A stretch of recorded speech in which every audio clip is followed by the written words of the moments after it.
Good morning, Faith family. We're glad you've joined us this morning for worship wherever you are.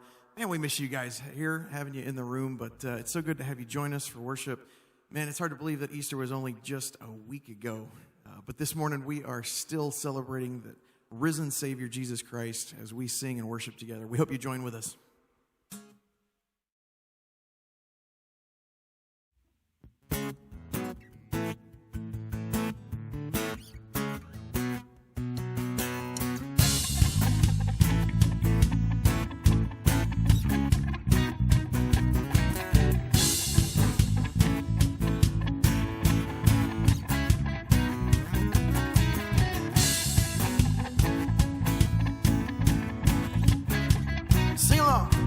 I was lost with a broken heart. You picked me up, now I'm set apart. From the ash I'm born again, forever safe in the Savior's hands. You were more than my words could say. I'll follow you, Lord, for all my days. I fix my eyes following your ways, forever free in unending grace. Cause you are my freedom. We lift you higher, Your love, never ending. Oh. You are alive in us. Nothing can take your place. You are all we need. Your love has set us free.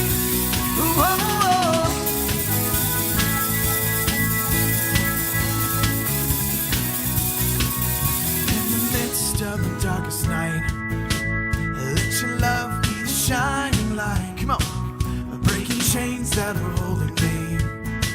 You sent your son down and set me free. Everything of this world will fade.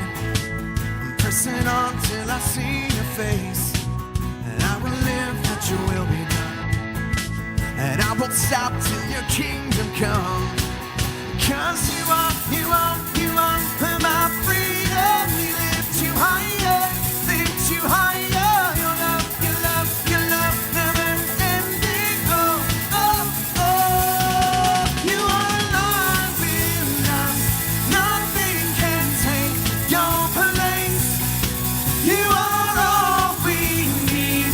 Your love has set us free.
Oh.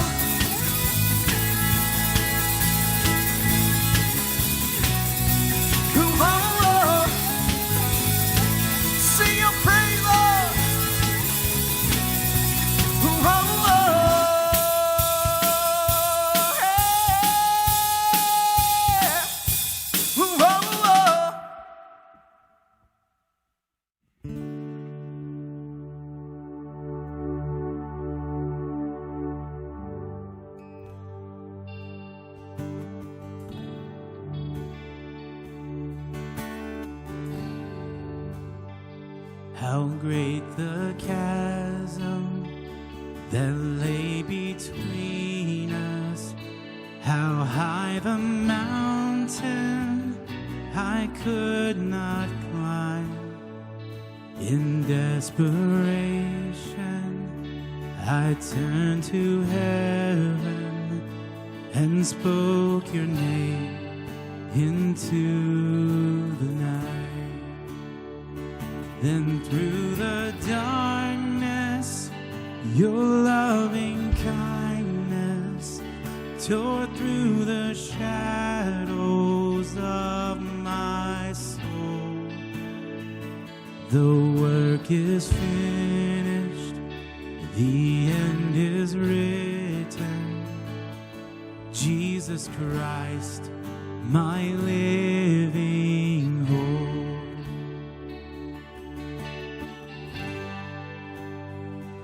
Who could imagine so great a mercy? What heart could fathom such boundless grace? The God of ages stepped down from glory to wear my sin and bear my shame. The cross has spoken, I am forgiven. The King of Kings calls me his own. Beautiful Savior, I'm yours forever. Jesus Christ, my living hope. Hallelujah, praise the one who set me free. Hallelujah, death has lost its grip on me. You have broken every chain. There's salvation in your name, Jesus Christ, my living hope. Hallelujah, praise the one who set me free. Hallelujah, death has lost its grip on me. You have broken every chain. There's salvation in your name, Jesus Christ, my living hope. Then came the morning that sealed the promise. Your buried body began to breathe. Out of the silence, the roaring lion declared the grave has no claim on me. Then came the morning that sealed the promise. Your buried body began to breathe. Out of the silence, the roaring lion declared the grave has no claim on me. Jesus, yours is the victory.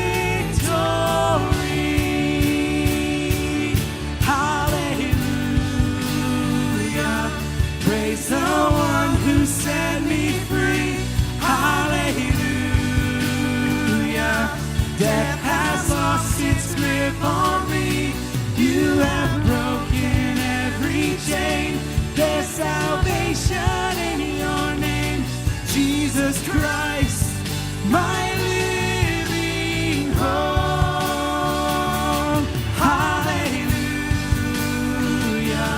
praise the one who set me free. Hallelujah, death has lost its grip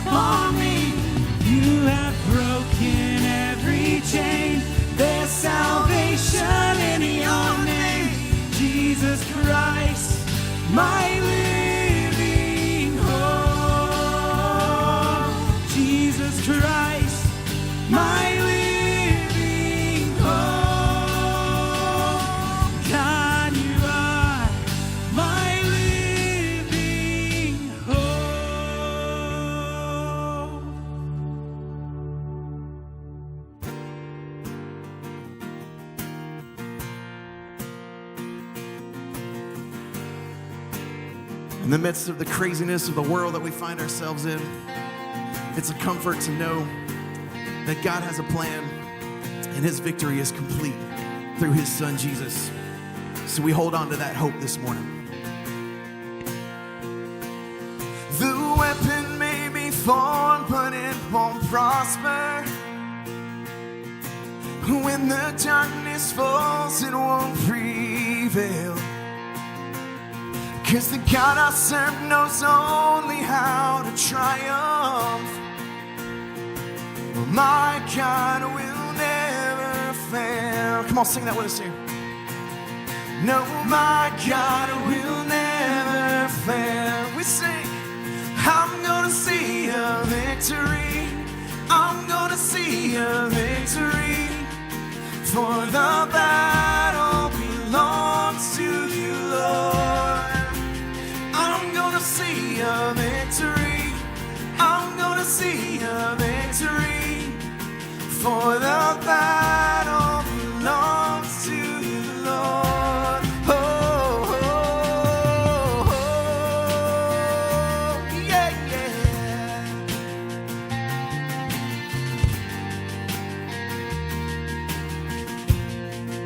And there is power. There's power in the mighty name of Jesus. Every war he wages, he will win. I'm not backing down from any giant. I know how this story ends. Yes, I do. Yes, I know how this story ends. I'm gonna see a victory. I'm gonna see a victory. For the battle belongs to you, Lord. I'm gonna see a victory. I'm gonna see a victory.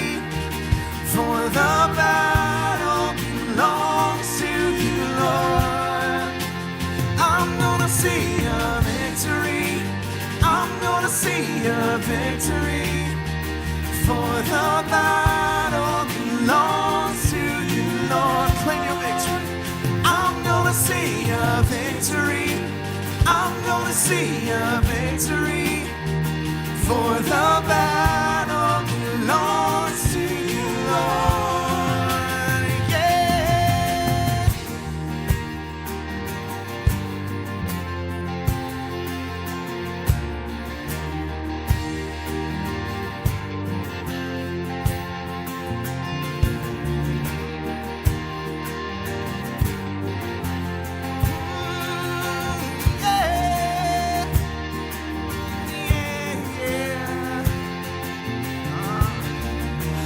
Take what the enemy meant for evil and you turn it for good. You turn it for good. You take what the enemy meant for evil and you turn it for good. You turn it for good. Yeah. You take what the enemy meant for evil and you turn it for good. You turn it for good. Oh, you take what the enemy meant for evil and you turn it for good. You turn it for good. Yeah. You take what the enemy meant for evil and you turn it for good. You turn it for good. Yeah, you turn it in around. You take what the enemy meant for evil and you turn it for good. You turn it for good. 'Cause I'm gonna see a victory. I'm gonna see a victory. For the battle belongs to you, Lord. I'm gonna see a victory. I'm gonna see a victory. For the battle belongs to you, Lord. I'm gonna see a victory. I'm gonna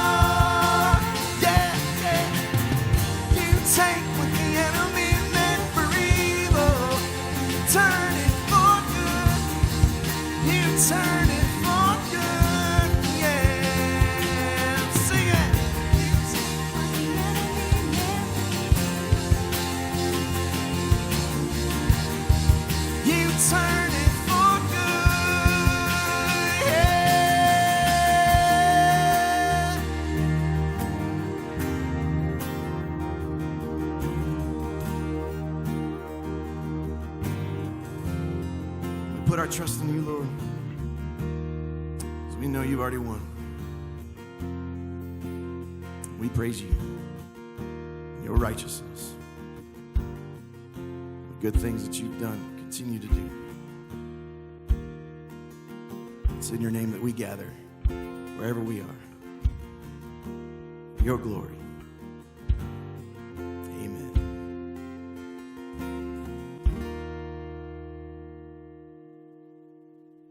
Hey Liberty, it's Pastor Drew, and I'm so excited that you guys have joined us here on Facebook Live this morning. If you're a part of Liberty, welcome back and thank you so much for being here. And even if it's your first time here with us, we are so glad that you've come to worship with us and hear a little bit about what God is calling us to this morning. I do have some announcements for you as we're going through this coronavirus health crisis. And the first of those is for our KidsMin packet pickups on Thursdays. You families with kids from age 2 all the way up through 5th grade can come on Thursdays from 11 to noon or from 6 to 7 and pick up some packets that we've made for you that go along with the videos that we put out for our kids for preschool age as well as kindergarten through 5th grade.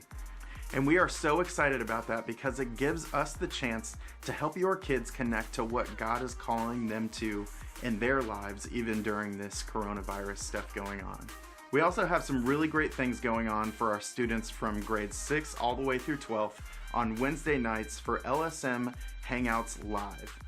So we are going to be meeting on Zoom from 6 to 7:30 and just having a great time, but also focusing on what God is doing in our hearts and our lives even while this pandemic is going on. We also have some really cool new shirts for our students available on a web store that we've just started that will be available for the next 2 weeks to purchase. Make sure that you check out our Facebook page as well as our Instagram to find that link. We also want to make sure that we have a way to help those who are in need in our church family. So if you know of anyone around you who could use some help during this pandemic, please email us at c19help@libertyonline.church. We want to make sure that we're able to be the hands and feet of Jesus even in this crazy time. We also wanted to remind you of some great ways that you can still give online. We have our Church Center app. You can also mail in a check to 1625 Ray Road, and you can also give on our website. Regardless of how you give or what you give, we are so thankful for your generosity in this time, and we are so glad that you've been here with us going through this pandemic. We love you guys.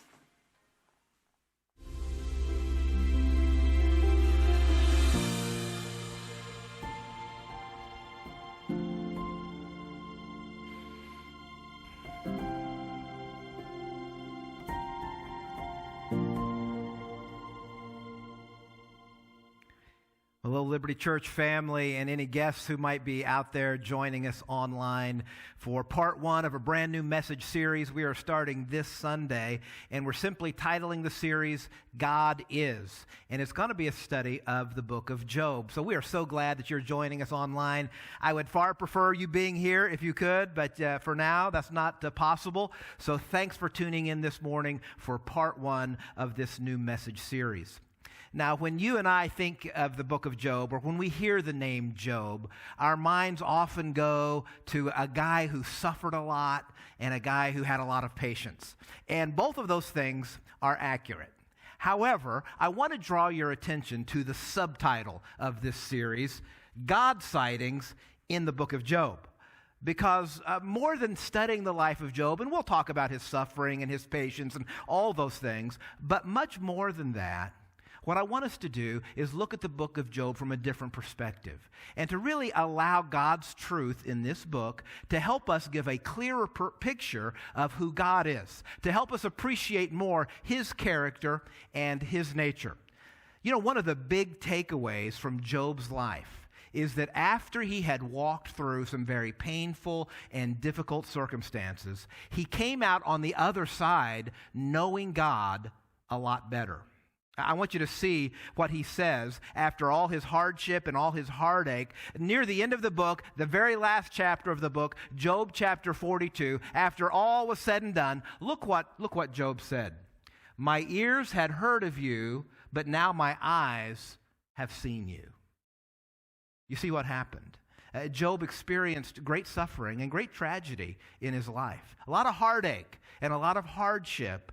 But once he made it through all that suffering, that very deep, dark valley, he came out on the other side having a much clearer vision of who God is, a much better understanding of God's nature and his character. And that's encouraging to us. And I want to encourage you with that truth, because some of you may be hurting right now. I mean, a lot of people in our country are hurting right now.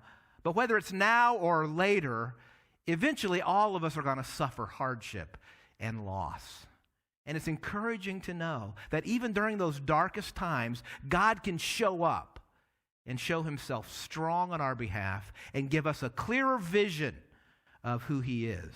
And that's what I want to happen during this series. Okay, so you ready? Job chapter 1. If you have a Bible, that's where we're going to start. I encourage you to open it up at this time as we get started on this brand new series. Well, Job was not an American, but by all practical purposes, Job was living the American dream when the book starts, okay? We don't know how old he was, but he had his health. He seemed to be in good health. He owned properties and lands and farms and flocks, so he was a successful person. He was a wealthy person. And Job seemed to have a pretty good family that enjoyed spending time together, okay? So he was a family man as well.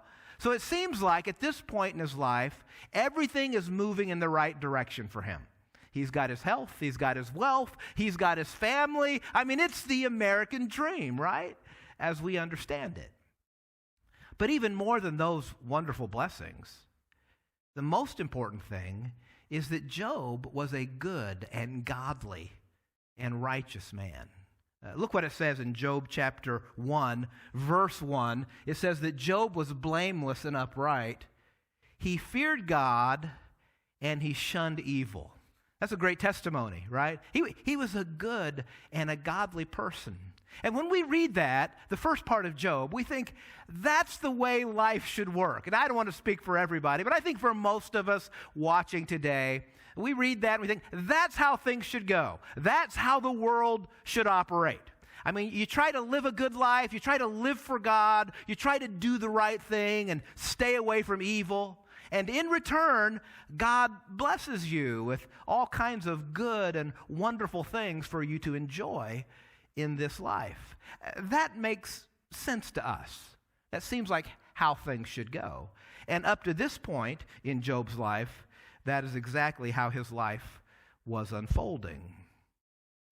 But starting in verse 13 and running through verses 19, we're not going to read the whole chapter. I encourage you to read it, chapter 1, if you haven't done so yet.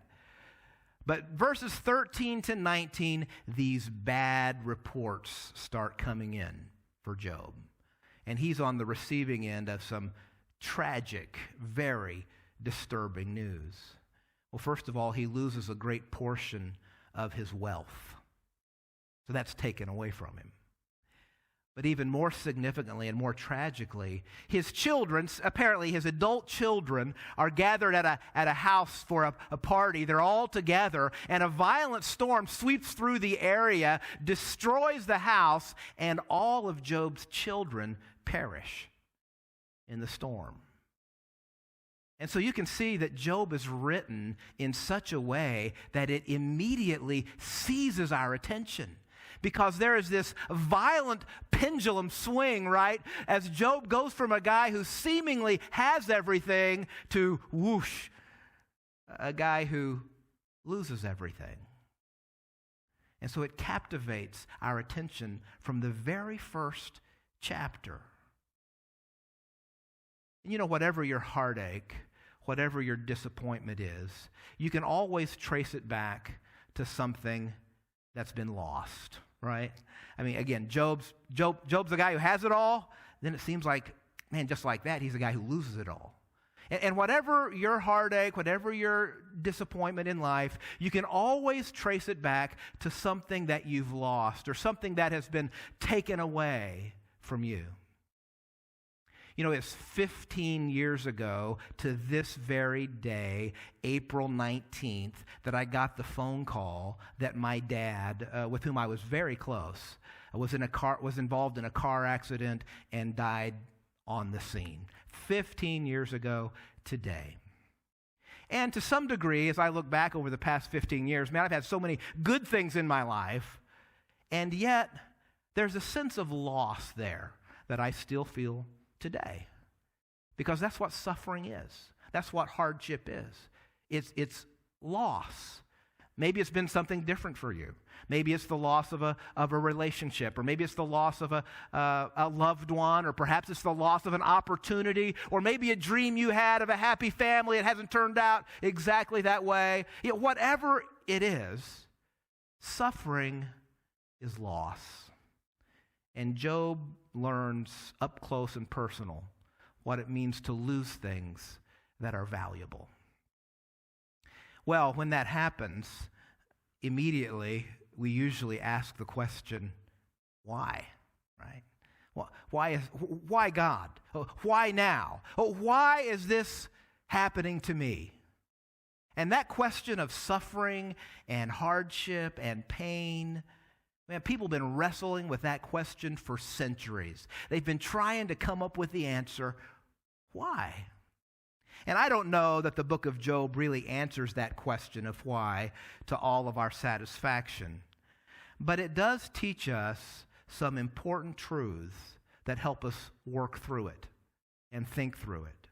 And I think it definitely clears up some conclusions that people mistakenly draw when they're hurting and when they're suffering. So let's approach it that way. Let's approach it as teachable students. And we want to understand better this idea of suffering and pain. But even more than that, we want to have a better understanding of who God is in the midst of those storms. Well, you know, different people tend to draw different conclusions when they suffer. People who are maybe more religious, I would say moralistic people, they believe in God. Very often, when people like that suffer, they tend to equate suffering and pain with punishment from God. Maybe you've done that before, and some bad things are happening, and it seems like, you know, your life is just coming, you know, unglued, and one thing after another. You're on the receiving end of a lot of bad news, perhaps the way Job was, and you start thinking, what am I doing wrong that God is punishing me for? Well, what do I need to be doing more of in order to get back in God's good graces? Maybe I need to pray more, or read the Bible more, or go to church more, or whatever it might be. Maybe there's something that I've done or I'm not doing, and God is punishing me with this suffering and this hardship. We'll see a little later in this series that Job's religious friends were of that mindset. You know, they weren't the most encouraging people in the world, but Job's friends come up to him, we'll see a little bit later, and say, you know, Job, what did you do to get God so angry with you? I mean, you're receiving all this terrible, you know, news, and all your life is unraveling and falling apart. You must have done something really bad, and God is punishing you for it. Now, certainly, aligning our lives with God's commands can help us avoid a lot of grief in this life. Well, that's one of the reasons God gives us commands and restrictions. Just like many of you parents give your little children commands and guidelines, you're trying to help them avoid grief and pain. And certainly there's a measure of truth to that, and a number of promises in the Bible that talk about how if you'll keep God's commands, it'll protect you from a lot of hardship in life. But even still, God allows good people to suffer also, right?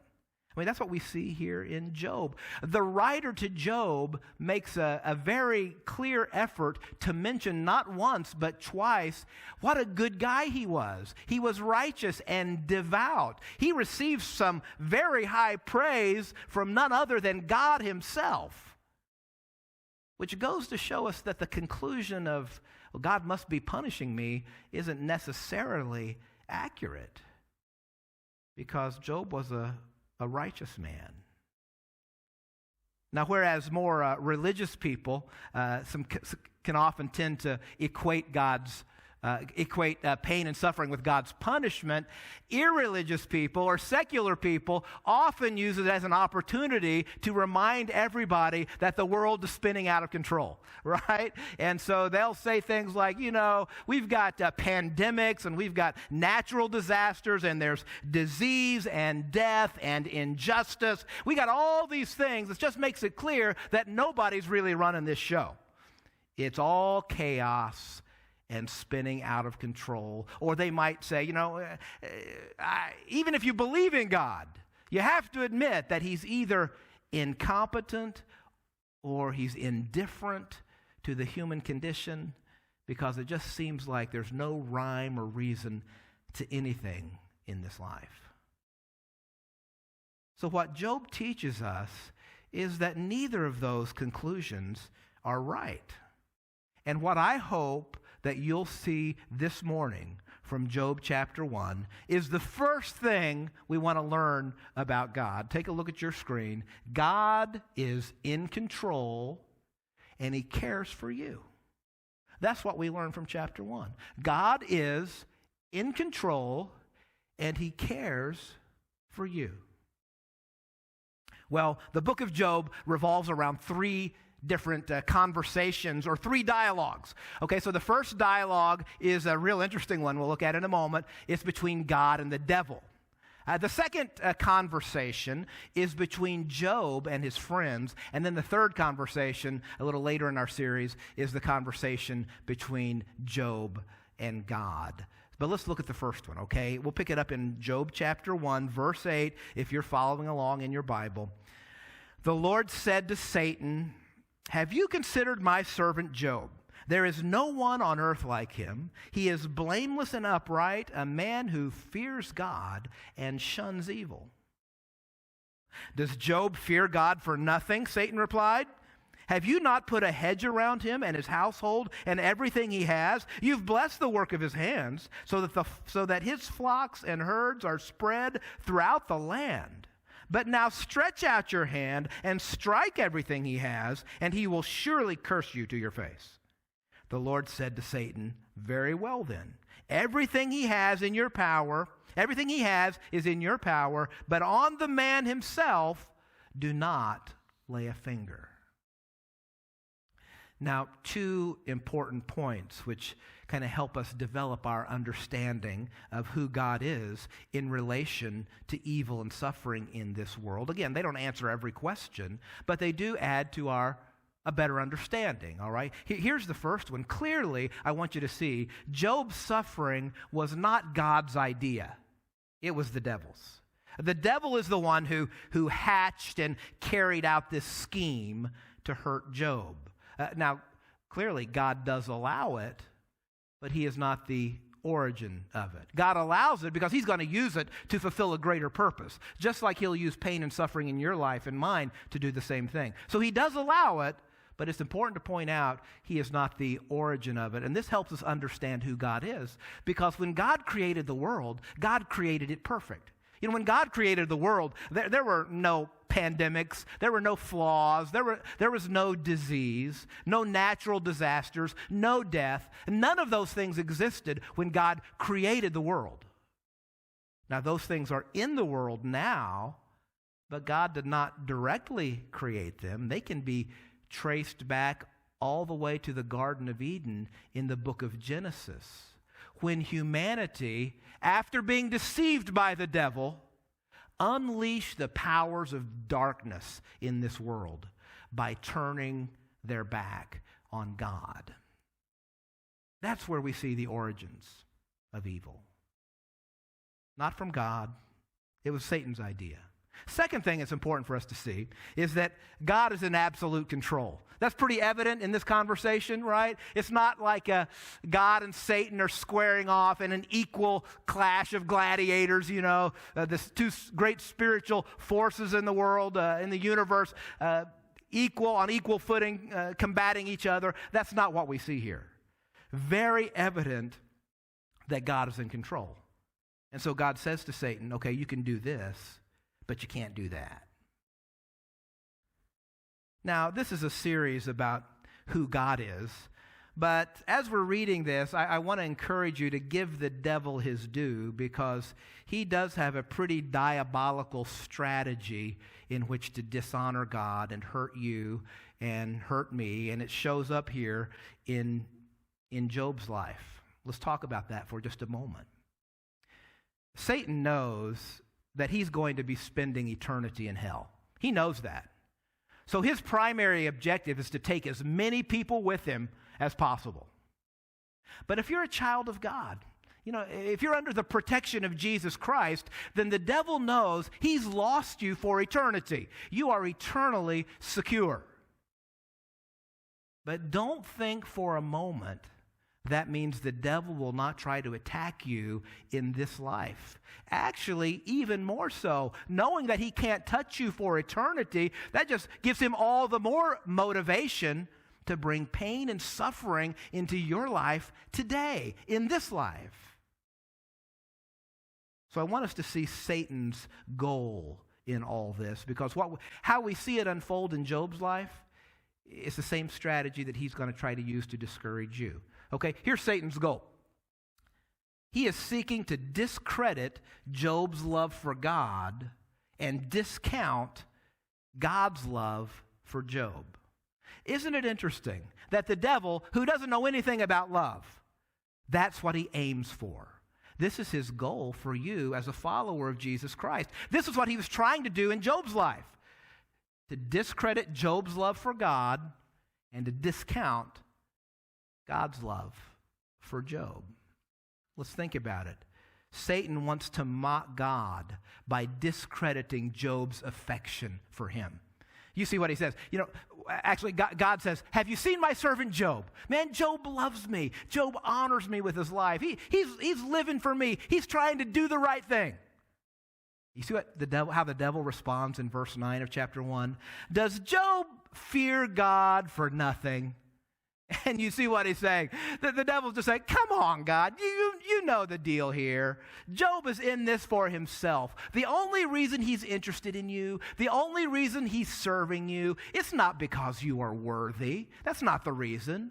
Job views this as a transaction. He'll be good and you bring good things into his life. That's all this is about. Job is in it for himself. He doesn't love you. Don't think that he worships you or serves you for noble purposes because you are worthy and majestic. The only reason Job loves you is because you've done all these good things for him. Take some of those things away, and let's see how authentic his love really is. You see, Satan never wants to acknowledge that people love and worship God simply because God is worthy and majestic. Because that's what he wants. That's what he wants. But he's not worthy and he's not majestic.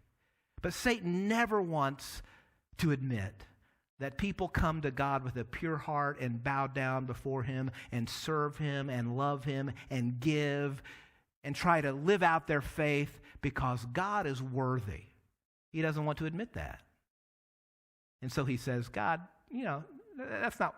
Don't think Job is authentic. His love for you is transactional. He'll do good things as long as you do good things for him. So he wants to discredit Job's love for God, but not only that, he wants to discount God's love for Job. Through suffering, he wants to convince Job God doesn't really care for you. Now, have you ever been there in your life when the evil one comes along and you're going through a difficult time or maybe it's a major disappointment? Hey, listen, no one is exempt from discouragement and despair. If things line up just right against any of us, we can really feel the heavy weight of suffering and hardship. And have you ever been there when the evil one comes along and whispers, why would God allow this? You don't deserve this. Does he really care for you? Does he really even think of you at all? And those are the whisperings of the evil one in Job's ear. And actually, the devil does convince Job's wife that God doesn't love Job. Some of you read ahead. Maybe some of you read ahead and read into chapter 2. And you remember after all the suffering that Job encounters, you remember what his wife said to him? Job, why don't you just curse God and die? Nothing like an encouraging word from a loved one when your world is falling apart.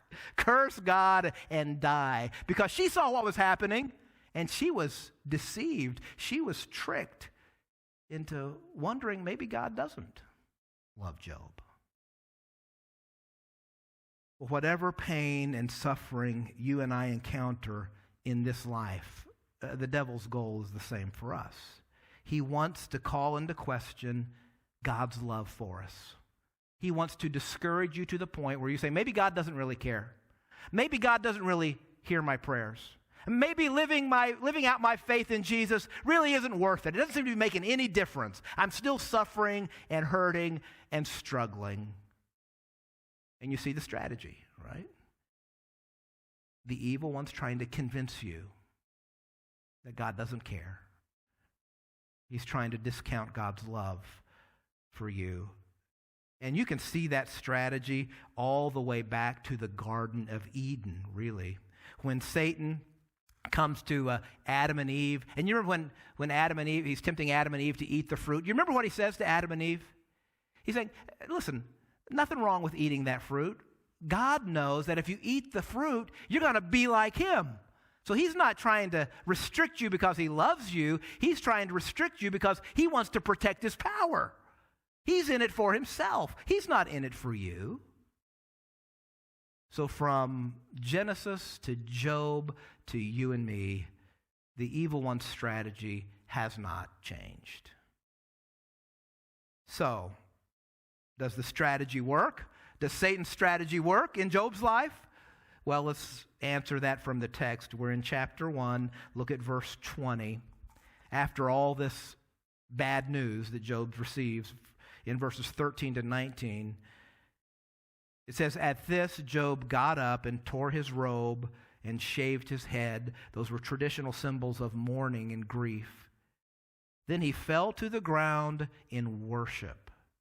And he said, 'Naked I came from my mother's womb, and naked I will depart. The Lord gives, and the Lord has taken away. May the name of the Lord be praised.'" And then look at the last verse. "In all this, Job did not sin by charging God with wrongdoing." Not only did Job not turn away from God personally, but Satan's strategy was such an epic failure in his life that God orchestrated it in such a way that Job has become the inspiration to millions and millions of people of how to be patient and stay true to God even in the midst of adversity. So you see, Satan's strategies turned completely upside down, not only in Job's life, but times 10 and 100 and 1,000,000, because Job now has become an inspiration to people like you and people like me, that it's possible to be righteous and to be patient even in the midst of suffering. So, how can we be like Job, right? So go and be like Job, all right? We want to be like Job when it comes to adversity and hardship and struggle. So how can we be like him? 2 real practical things as we get ready to close. Here's the first one. Hold God's gifts with open hands, not a tight grip. Just let that sink in for a moment. Hold God's gifts with open hands, not a tight grip. Here's what I mean by that. We all tend to think and operate with either a grace mentality or a works mentality. And it usually will show up what mentality you have, grace or works, when things are taken away from you. Job could have had a works mentality, and he could have reasoned, wait a minute, God, this isn't part of the deal. I thought I was going to do good, and I was going to try to live for you, and then you were going to bless me with good things because I deserved it. It was kind of performance-based, right? I thought that's how it worked, God. See, that's the works mentality. I do this, and God in turn blesses me because I deserve it. But the grace mentality is much different, right? The grace mentality you see in these verses is that Job knew that every good thing in his life was simply from the gracious hand of a generous God. And so what does he say? Well, I came into this world with nothing, and I'm going to leave this world with nothing. And while I'm in this world, God in his grace, he gives me some good things to enjoy while I'm here. The Lord gives and the Lord takes away. Blessed be the name of the Lord. That attitude will not be possible for you or for me if we hold God's gifts tight-fistedly. We've got to hold them loosely with open hands, understanding that we don't deserve any good thing in your life or my life. We don't deserve it. We came into this world with nothing. We'll leave with nothing. While we're here, God is generous and God is gracious. But don't hold those gifts so tightly that if he ends up taking them away, it's devastating to your faith. Second thing, how can we be like Job? Well, not only hold God's gifts with open hands, secondly, trust God's love even when we don't understand his plan. Trust God's love even when we don't understand God's plan. Now, here's one thing I love about Job, and I don't want to get too far ahead in the story, but you and I know what happens, right? We know that God shows himself strong on Job's behalf, and Job keeps the faith. And at the end of the book, Job is blessed again. But you and I have the perspective of knowing what happened. While Job's going through his suffering and hardship, God never, ever gives him an explanation as to why this is happening. I mean, you think maybe God would say, hey, look, Job, this is going to be tough right now, but not only am I going to bring you through this hardship, but you are going to become a poster child for patience in the midst of adversity. You're going to be an inspiration to millions and millions of people from this point on of how to suffer well and still bring me glory, even though life is not going the way you want it to. I mean, God doesn't say anything like that to Job. In fact, when it comes to Job's conversation with God, Job starts to question God and starts to ask, hey, why? God never gives him any explanation. He just simply says, basically, trust me, Job. I know what I'm doing. So why does God allow suffering and evil in this world and in our lives? Well, to be candid, he usually doesn't tell us. He usually doesn't explain it to us this side of heaven. So we have to learn to live without knowing that, but trusting that God is in control and he cares for me. We need to be constantly reminding ourselves of that truth. God is in control and he cares for me. Every morning when you wake up, you might just want to utter those words to God. Lord, I don't know what today holds for me, but here's what I know. You are in control and you care for me. When people criticize you or treat you unjustly or your circumstances are not playing out the way you had hoped, you may never know the reason why, but you have to lean into that promise, that truth, that God is in control and he cares for you. When we're suffering the loss of something or someone of great value to us, Lord, I don't understand why you take this away from me. I don't understand it. But one thing I trust is that you're in control and you care for me. Job learned that in the valley of suffering. And interestingly enough, Job didn't have anything to look back on necessarily. He was looking forward to the Messiah. But you and I, when we start to wonder, does God really care for us? Is God really in control? Well, we always come back to the gospel, don't we? We always come back to the cross. You want to know how much God cares for you? For God so loved the world that he gave his one and only Son so that you might find eternal life in him. Is God in control? Well, hey, last Sunday convinced us of that, right? I mean, Jesus died on Good Friday. He was crucified. Everybody thought it was over, but God was in control. and Jesus rose again.